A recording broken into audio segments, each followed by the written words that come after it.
The day has come. Joel declares a moment when God confronts a world that ignored him. This is not chaos. It is the day of the Lord.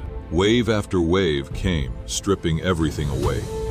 What survived the first loss was taken by the next, until nothing remained.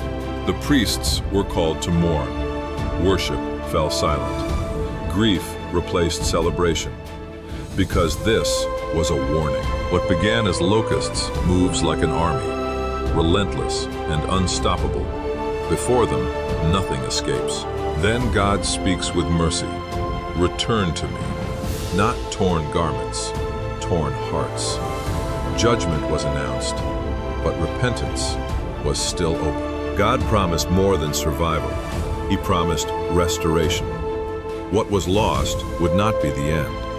The years would be restored. God promised to pour out His Spirit on all flesh, sons and daughters, old and young. His presence would dwell among the people. The nations are gathered. Multitudes stand in the valley of decision. No kingdom stands outside His judgment. The sun grows dark. The moon turns red. Creation itself bears witness to the day. Yet a promise remains. Whoever calls on the name of the Lord will be saved. Mercy is still extended. The day does not end in abandonment. It ends in presence.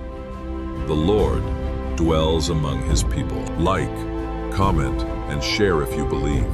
Subscribe for more content.